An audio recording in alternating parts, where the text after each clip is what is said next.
नूंह जिले में एनजीओ द्वारा कराई जा रही बीएड और जेबीटी की भर्ती में ज्वाइनिंग नहीं होने पर आज लघु सचिवालय में अतिरिक्त उपायुक्त को ज्ञापन सौंपा। मेवात में शिक्षकों की कमी को पूरा करने के लिए और मेवात को शिक्षित करने के उद्देश्य से मेवात के बीएड और जेबीटी पास बेरोजगार टीचर्स को वैकल्पिक व्यवस्था के तौर पर शिक्षा सहायक नियुक्त करने का एक अभूतपूर्व कार्य किया था। लेकिन टीजीटी के लिए मेरिट में आए 283 बीएड पास मेवात के काबिल नौजवानों की ड्यूटी ज्वाइन कराने में हो देरी को लेकर आज लघु सचिवालय में अतिरिक्त उपायुक्त को ज्ञापन सौंपा। यह भर्ती प्रक्रिया जिले में एनजीओ के द्वारा कराई जा रही थी। भर्ती ज्ञापन देने पहुंचे बीएड जेबीटी टीचरों का कहना है कि मेवात में शिक्षकों की कमी को पूरा करने के लिए हरियाणा के मुख्यमंत्री जो कार्य किया है वह प्रशंसा के काबिल है, क्योंकि शिक्षा के क्षेत्र में मेवात देश का अति पिछड़ा जिला है और बीजेपी सरकार मेवात के माथे से पिछड़ेपन के कलंक को मिटाना चाहती है। लेकिन टीजीटी के लिए मेरिट में आए 283 बीएड पास मेवात के काबिल नौजवानों की ड्यूटी ज्वाइन कराने में क्यों देरी हो रही है, ये समझ से परे है,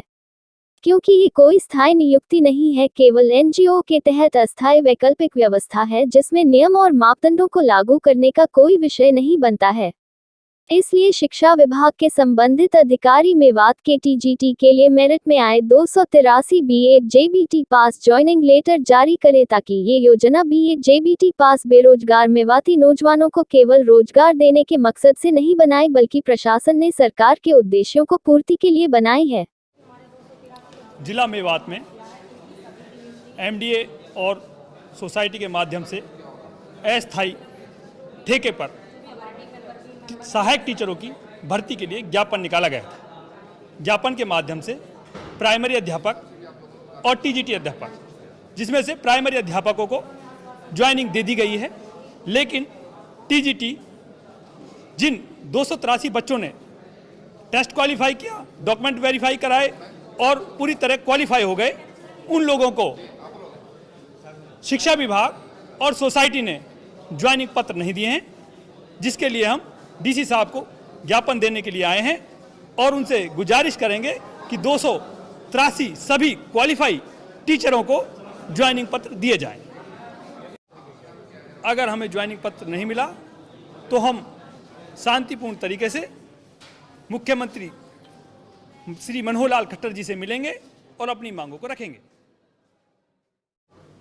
सर, हरियाणा के सीएम ने मेवात के लिए सहायक टीचरों की भर्ती निकाली है, जिसमें 1000 टीचरों की भर्ती थी। 500 जेबीटी टीचर थे और 500 बीएड टीचर थे। जेबीटी टीचरों को ज्वाइनिंग दी जा चुकी है और बीएड टीचर जिन्होंने 283 बच्चों ने क्वालिफाई किया था 500 में से, इनमें से प्रशासन ने किस तरीके से एनजीओ वालों ने एक छटनी करके 84 बच्चों को लेटर जारी किया है, बाकी बच्चों को आउट कर दिया गया है। हम सरकार को और प्रशासन को अपनी यही मांग रख रहे हैं, ये एक वैकल्पिक व्यवस्था है, इसमें ये सभी नियम और रूल रेगुलेशनों की ज़रूरत इसलिए नहीं है क्योंकि यहाँ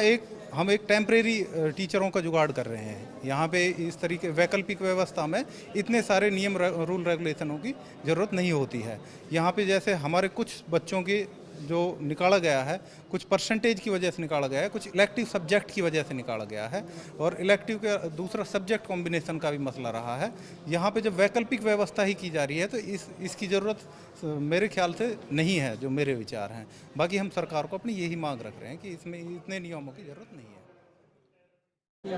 पूनम शर्मा जोरासी से। सर, हम मांगे ये है सर कि हम जितने भी क्वालिफाइड टीचर्स हैं हम सभी को नियुक्ति पत्र दिया जाए। हमारी ये मेहनत बेकार नहीं जानी चाहिए, क्योंकि हम सब ने संघर्ष करके इस स्टेज तक आए हैं, तो हम सभी को नियुक्ति पत्र दिया जाए।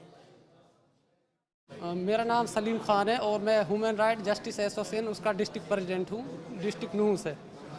और सबसे पहले तो मैं माननीय मुख्यमंत्री महोदय का जो कि हार्दिक स्वागत करता हूं और शुक्रिया अदा करता हूं कि उन्होंने मेवात की जो शिक्षा के प्रति इतने जो कि सहानुभूति दिखाते हुए हमें जो कि टीचरों की पूर्ति कर रहे हैं। और पीआरटी और टीजीटी शिक्षक सहायकों की भर्ती की जा रही है, जिसमें कि 500 पीआरटी टीचरों को नियुक्ति दे दी गई है, परंतु जो 500 टीजीटी शिक्षक सहायक थे उसमें जो शिक्षा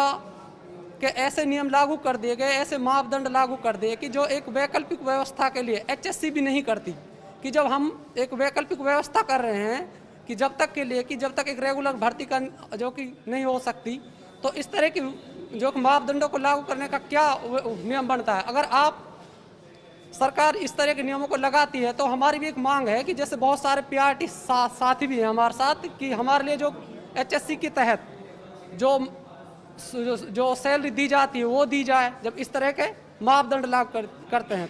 तो मेरी माननीय मुख्यमंत्री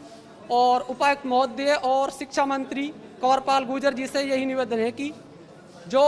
टीजीटी शिक्षक सहायक हैं 500 उनकी पूर्ति की जाए और 283 क्वालिफाई जो बच्चे मेरिट बेस पर आए हैं वो नियुक्त किए जाएं। शुक्रिया, धन्यवाद। और माननीय मुख्यमंत्री से भी मिलने के लिए गए थे, उन्हें आश्वासन दिया था हमें कि मैं कोई व्यवस्था करते हैं और इस तरह के जो रूल हैं और नियम हैं उनको हटाने की पूरी कोशिश करेंगे।